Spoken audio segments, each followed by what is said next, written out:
আচ্ছা, কখনো কি ভেবে দেখেছেন কিভাবে এক মুঠো সুতো এমন অপূর্ব সুন্দর একটা শাড়িতে পরিণত হয়? কিভাবে সাধারণ হাতগুলো বুনে চলে এমন অসাধারণ নকশা? চলুন আজ সেই গল্পই শোনা যাক। গল্পটা নারায়ণগঞ্জের, গল্পটা আমাদের ভালোবাসার জামদানির। জামদানি নামটা শুনলেই মনটা যেন ভরে ওঠে, তাই না? এ তো শুধু একটা কাপড় নয়, এ হলো আমাদের দেশের গর্ব, আমাদের ঐতিহ্যের সোনালী সুতো।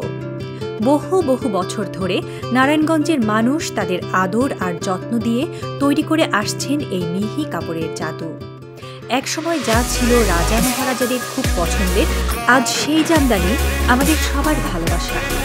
সারা পৃথিবীতে ছড়িয়ে গেছে এর সুনাম।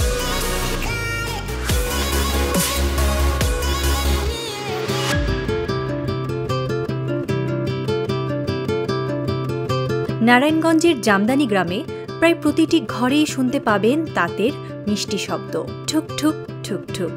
মনে হবে যেন কেউ সুর তুলে গান গাইছে। এখানেই এই তাঁত ঘরেই জন্ম নেয় এক একটি জামদানি। সাধারণ সুতোর টানা আর পরিণের মাঝে কারিগররা আরেকটি রঙিন সুতো দিয়ে বুনে চলেন তাদের মনের সব নকশা। ফুল, পাখি, লতাপাতা, কত যে সুন্দর ছবি ফুটে ওঠে কাপড়ের বুকে। একটা জামদানি বানাতে যে কত ধৈর্য লাগে, কত ভালোবাসা। কখনো 7 দিন, কখনো বা পুরো একটা মাসও লেগে যায়, কিন্তু তাদের মুখে একটুও ক্লান্তি দেখতে পাবেন না। এই তাঁত আর সুতোর সাথেই যে বাঁধা এখানকার মানুষের জীবন। সকাল থেকে রাত তারা বুনে চলেন তাদের রঙিন স্বপ্ন। জামদানি তাদের কাছে শুধু একটা কাজ নয়, এ যেন তাদের নিঃশ্বাস, তাদের ভালোবাসা, তাদের বেঁচে থাকার আনন্দ। বাপদাদার এই কাজটাকে তারা বুকে আগলে রেখেছেন খুব আদরে, পরম মমতায়। তাদের হাতের ছোঁয়ায় যেন প্রাণ পায় প্রতিটি সুতো। তবে সময়ের সাথে সাথে এই সুন্দর শিল্পটিকেও লড়তে হয়েছে অনেক কিছুর সাথে। ভালো সুতো পাওয়া কঠিন হয়ে যায়, আবার দামও ঠিকমতো পাওয়া যায় না। নকল কাপড়ের ভিড়ে আসল জামদানি চেনাটাও মুশকিল।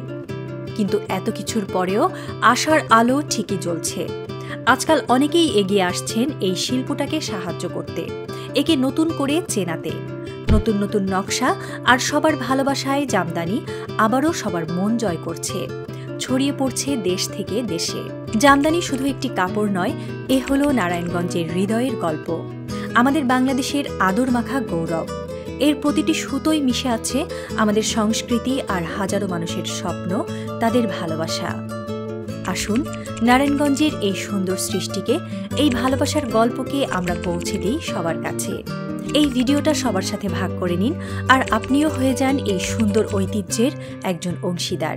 একবার এসে ঘুরে যান নারায়ণগঞ্জ, নিজের চোখে দেখুন এখানকার মানুষের হাতের জাদু, অনুভব করুন এর মাটির টান। মন ভরে যাবে আপনার। আপনার একটুখানি ভালোবাসাই এই সুন্দর শিল্পকে বাঁচিয়ে রাখবে আরও অনেক দিন, আরও আলো ছড়িয়ে, আরও উজ্জ্বল হয়ে। ধন্যবাদ।